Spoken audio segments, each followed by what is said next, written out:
Salam sejahtera untuk semuanya. Kenalkan nama saya Juan Simanjuntak, NIM 200303002, kelas PTNA dengan dosen pengampu Ibu Insinyur Tati Vijayanasari, SPT MP IPM, dengan asisten lab kita Yudhistira dan Ayu Nawangsari.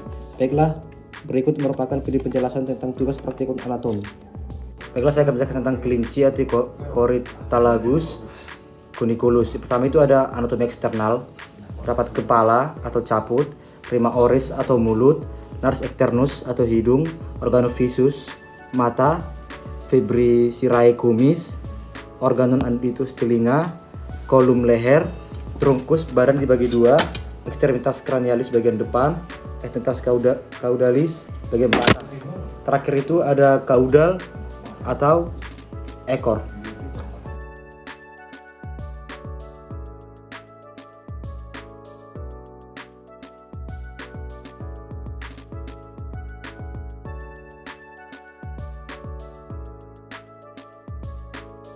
Saya akan menjelaskan sistem digestori atau pencernaan. Yang pertama itu ada cavum oris atau mulut. Selanjutnya ada esophagus. Esophagus ini berfungsi sebagai penghubung antara mulut dengan ventriculus. Ventriculus atau lambung. Ini merupakan gambaran ventriculus. Selanjutnya itu ada intestinum tenu terbagi tiga, yaitu duodenum, jejunum, dan ileum. Maksudnya ada cecum, maksudnya ada kolon, ini ada rectum, dan terakhir itu adalah anus. Tentang glandula digestori atau organ pencernaan tambahan. Yang pertama itu ada glandula salivasi, yaitu kelenjar ludah yang bermuara dalam rongga mulut. Selanjutnya itu ada hepar atau hati. Yang ini merupakan tempat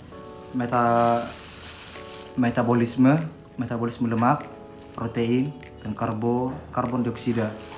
Selanjutnya itu ada vesika velea atau empedu.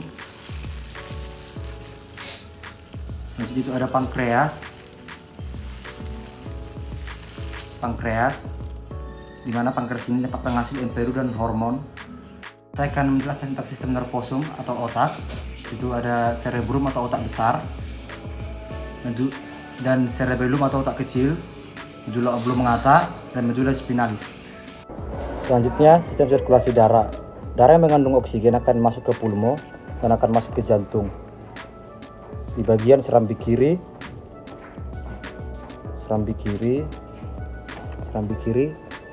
melalui vena pulmonalis, kemudian diteruskan ke dalam bilik kiri, akan dialirkan ke seluruh tubuh melalui arteri. Setelah darah dimanfaatkan oleh masing-masing organ, darah akan kembali ke jantung. Ke jantung ini di bagian serambi kanan, lalu menuju bilik kanan. Di antara serambi kanan dan bilik kanan terdapat 3 katup, di mana selanjutnya darah yang sudah sampai di bilik kanan akan dialirkan menuju pulmo. Kemudian CO2 dibuang melalui udara ataupun dari hidung. Selanjutnya saya akan menjelaskan tentang sistem pernapasan. Pertama itu ada nars externus. Yang kedua itu masuk ke laring, menuju ke trakea. Setelah itu dari trakea menuju ke bronkus. Setelah itu ke pulmo itu terbagi dua, itu pulmo sinister dan pulmo dexter.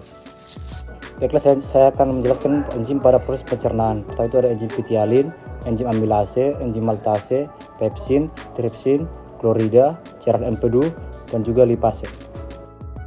Sistem digestoria pada gamping. Pertama itu ada cavum oris atau mulut. Di mulut makanan dicerna secara mekanis dengan bantuan amilase berupa air liur. Yang kedua itu ada esophagus. Esophagus atau kerongkongan ini berfungsi sebagai penghubung antara rongga mulut dengan ventriculus atau lambung. Yang ketiga itu ada ventriculus atau lambung, terbagi menjadi 4, yaitu rumen. terjadi pencernaan protein, polisakarida, dan fermentasi selulosa yang dihasilkan oleh bakteri dan jenis protozoa tertentu. Selanjutnya itu ada retikulum. Retikulum ini terjadi pemisahan antara makanan yang halus dan kasar. Makanan yang masih kasar dibentuk menjadi gumpalan atau bolus. Bolus akan dimuntahkan kembali ke mulut untuk dimamak kedua kali. Dari mulut, makanan akan ditelan kembali ke omasum. Pada omasum ini terdapat kelenjar yang memproduksi enzim yang akan bercampur dengan bolus. Yang keempat itu ada abomasum, yaitu perut yang sebenarnya, dan tempat ini merupakan proses terjadi pencernaan bolus secara kimiawi oleh enzim. Selanjutnya itu ada isentinium tenu atau usus halus. Usus halus itu terbagi menjadi 3, yaitu duodenum, jejunum, dan ileum. Yang kelima itu ada isentinium crassum atau usus besar, terbagi menjadi 3, ada kolon, cecum, dan rectum. Yang terakhir itu ada anus. Anus merupakan saluran pencernaan terakhir yang berfungsi untuk melakukan feses. Selanjutnya bakteri rumen. Yang pertama itu ada bakteri selulotik yang menghasilkan enzim selulase. Yang kedua itu bakteri hemiselulotik, itu mencerna hemiselulosa. Yang ketiga itu bakteri amilitik, itu mencerna amilum. Yang keempat bakteri proteolitik, itu mendegradasi protein menjadi peptida, asam amino, dan NH3.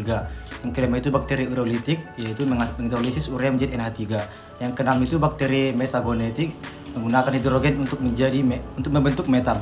Dan itu ada protozoa rumen, yaitu ada Isotrechidae dan Ophryrhoscolecidae.